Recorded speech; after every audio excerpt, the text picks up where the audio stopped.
داخلہ امتحان کی تیاری کے بعد ٹیسٹ دیا اور ماشاءاللہ کامیاب لوگوں کی فہرست میں میرا بھی نام تھا۔ بہت خوش ہوا۔ گھر میں بھی مٹھائیاں تقسیم کی گئی اور دوستوں کے درمیان میری کامیابی کی باتیں ہونے لگی۔ میں یہ سمجھتا تھا کہ جس طرح داخلے کی تیاری میں علوم شرقیہ اور مسلم مفکرین اور سائنسدانوں کی خدمات یاد کی تھی، اس طرح کا کوئی ملتا جلتا نصاب اور طریقہ تدریس ہوگا۔ مگر جب پہلے دن کلاس میں حاضر ہوا تو ساری خود اعتمادی جاتی رہی۔ وہ کلاس کم فزکس کے انسٹرومنٹ اور بایولوجی کے جار میں رکھے ہوئے کیڑے مکوڑوں اور کیمیا کے تیزابی بوتلوں کا اسٹور روم معلوم ہوتا ہے۔ اب کسے خبر تھی کہ 1 سال کے لیے اب اسی اسٹور نما کلاس میں مشقتوں اور صبر کے وہ دن کاٹنے ہیں جسے پری طب کہتے ہیں۔ پہلی کلاس شاید بایولوجی کی تھی۔ استاد نے ایک بڑا سا چارٹ لگوا دیا جس پر لکھا ہوا تھا سیل۔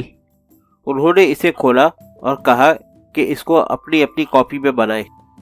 سیل کا لفظ اس مفہوم میں پہلی بار سنا تھا، ورنہ اس سے پہلے تو ہمیں ٹارچ کا سیل اور گھڑی کا سیل معلوم تھا، مگر کرتے نہ تو کیا کرتے۔ چونکہ میں سمجھا کہ جتنا بڑا چارٹ میں بنا ہے اتنا ہی بڑا بنانا ہے، تو اپنی کاپی کے چند ورق جوڑ کر بنانا شروع کر دیا۔ مگر بنا نہیں پا رہا تھا کہ اچانک ٹیچر نے کہا، کیا ہوا مولانا، ابھی بنا نہیں؟ وہ میرے قریب آئے اور میری کاپی دیکھ کر کہا، ابے چغت، اتنا بڑا تھوڑا ہی بنانا تھا۔ لفظ چغت کا معنی ذہن میں آتے ہی اپنی حقیقت آشکارا ہوئی کہ بیٹا اور آؤ علی گڑھ۔ وہ ٹیچر نہایت ہی رحم دل اور شفیق تھے، مگر بناوٹی سختی کرتے تھے۔ ایک بار میرے ایک ساتھی کو ہنسی آ گئی تو انہوں نے پوچھا، بیٹا کتنے سال کے ہو؟ اس نے کہا، سر 20 کا۔ تو انہوں نے کہا، بیٹا 21 بیچ یہاں سے نکال چکا ہوں۔ اس بات پر ہنسی تو آئی مگر ڈر کی وجہ سے ہنس نہ پائے۔ اسی طرح فزکس کا معاملہ تو اور بھی گھمبیر تھا۔ بہت ہی شاندار پرسنالٹی کے ٹیچر جو کہ ہمیشہ اپنے پیروں سے دروازہ کھولتے تھے۔ پہلے دن پوچھا کہ یہ بتاؤ 1 گھنٹے میں کتنے منٹ ہوتے ہیں؟ تو میں نے اچھل کے جواب دیا، سر 60 منٹ۔ تو فوراً سوال داغا گیا کہ اچھا 1 منٹ میں کتنے گھنٹے ہوتے ہیں؟ تو اوسان خطا ہوئے اور کلاس سے باہر نکالے گئے، اور یہ سلسلہ سال بھر چلتا رہا۔ اس طرح کیمیا کی لیب میں مختلف تیزابوں کی خوشبو ناک میں اس طرح بس جاتی کہ الرحمن والحفیظ۔ مگر یہ سارے اساتذہ بہت ہی مہربان اور رحم دل تھے۔ بعد میں ہم پر یہ عقدہ کھلا کہ اگر وہ سختی نہ کرتے تو ہم سائنس کے مبادی نہ جان پاتے۔ وہ جتنا ڈانٹتے تھے اتنا ہی ہم سے پیار بھی کرتے۔ اس کا اندازہ اس وقت ہوا جب سینئر طلبہ ہمارا انٹرو لینے آئے تو ہم لوگ ڈر کے مارے کانپنے لگے۔ کوئی اسی کلاس روم میں گانا سن رہا تھا اور کوئی کان پکڑوا رہا تھا اور کوئی اسپیچ دینے پر مجبور کر رہا تھا۔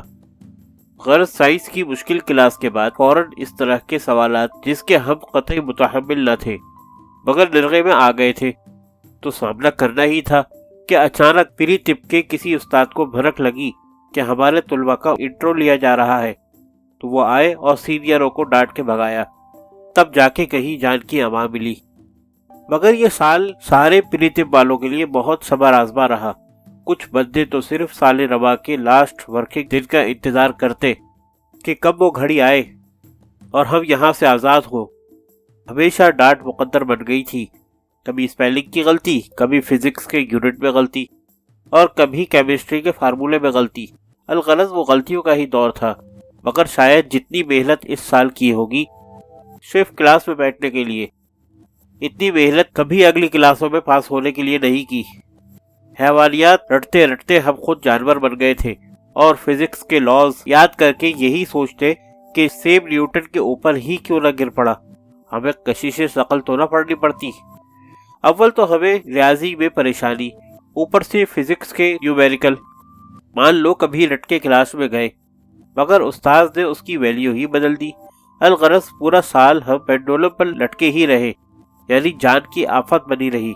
اب سوچتا ہوں کہ کیا واقعی بڑے اداروں اور یونیورسٹیوں میں اتنے مخلص اساتذہ ہوتے ہوں گے جو کہ سائنس سے ایک دم نابلد بچوں کو بھی اچھی خاصی فزکس، کیمسٹری اور بایولوجی صرف 1 سال میں پڑھا دیتے ہیں۔ اللہ تعالیٰ ان اساتذہ کو جزائے خیر عطا فرمائے۔ خیر یوں تو کر کے یہ سال گزرا اور امتحان میں شریک ہوئے، مگر سال بھر میں اعتماد اتنی بری طرح متزلزل ہو گیا کہ پاس نہ کر سکے اور کئی کتابوں میں سپلی کا توق گلے میں لٹکا لیا۔ پھر کسی طرح سپلی کلیئر کی۔ کسی کلاس میں ایک دم پاس ہو جانا تو دور کی بات، اب تو یہ مزاج بن گیا تھا کہ چلو سپلی تو آنی ہی ہے، اس لیے آدھی کتابوں کی تیاری کرو اور آدھی دوسرے اٹیمپٹ میں پاس کریں گے۔ کبھی کبھی ان آدھی کتابوں میں بھی ریسرچ کرنی پڑ جاتی۔ بہرحال اس سے فائدہ ہوا کہ سوالات کے جوابات یاد ہو نہ ہو مگر سوالات رٹ گئے تھے۔